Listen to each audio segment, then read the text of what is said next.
Magandang tanghali po sa inyong lahat. Tayo nagbabalik dito sa ating munting channel, Samuel Soriano TV29, para mag-discuss ulit ng another coins. At ito po ay ating hilig, kaya mangulikta ng barya. Kaya tayo nandito, siniselling natin ang kanilang mga alaga sa ating mga online selling kung magkano na talaga ang kanilang mga presyo. Magandang tanghali po sa lahat ng sumusuporta dito sa aking YouTube channel. Thank you so much sa inyong lahat. At 1K subscriber na po tayo at maraming salamat po sa lahat ng aking mga subscriber dyan. Thank you so much sa inyong lahat and God bless. Mabuhay po kayo. Ayan, ingat po kayo parati dyan. Ayan, maraming salamat din po sa nanonood doon sa ating FB page, Samuel Soriano. Lahat po ng mga followers ko doon sa aking FB page, thank you so much sa inyong lahat. Lalo na yung mga nagsisit ng star sa akin dyan, thank you so much sa inyong lahat. Mabuhay po kayo. And God bless. Yun naman po, hindi pa po nakapag-subscribe dito sa aking munting channel. Anyayahan ko lang sana kayo't malaking bagay na po ang inyong gagawin.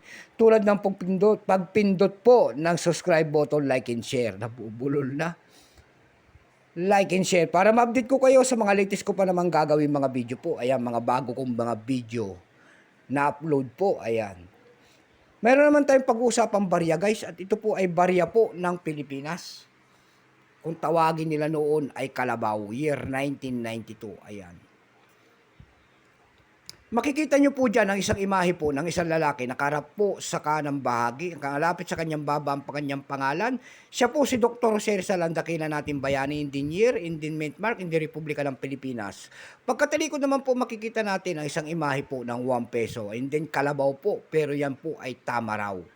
Pero scientific name po niyan, Amnoa mendorensis. Ayan, kitang-kita po.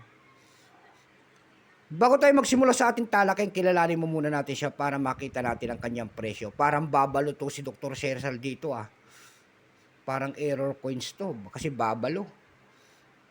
Issue po nito ay Philippines po, Period Republic, 1946 up to date po. Type nito standard circulation coins years, 1991 hanggang 1994, 4 na taon lamang. Value nito 1 peso. Small type po ito kasi may malaki po, pero ito ay maliit. Ayan. Currency piso 1967 up to date po. Composition niya ay stainless steel. May bigat lamang itong 4 grams, may habang 21.6 mm. May kapal po naman itong 1.7 mm. Hugis po bilog, orientation ay middle alignment.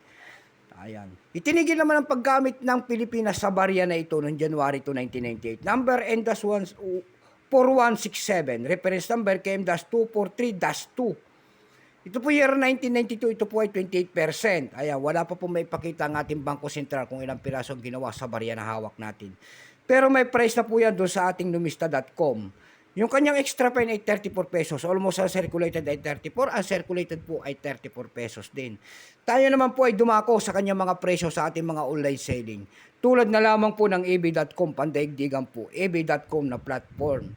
Doon sa ating ebay.com, mayroon tayong nakita nagbebenta doon ng $9.95. Nasundan po yan ng $3.71. Mayroon tayong pinakamababa po doon na nakita na $2.99. Dako naman tayo sa Carousel PH. Sa Carousel PH naman po, mayroon tayong nakita nagbebenta doon ng 200 pesos. Nasundan po ito ng 150 pesos. Yung pinakamalit na bintahan doon ay 50 pesos po. Ayan lamang po ang ating may babahagi. Keep safe po sa lahat and God bless.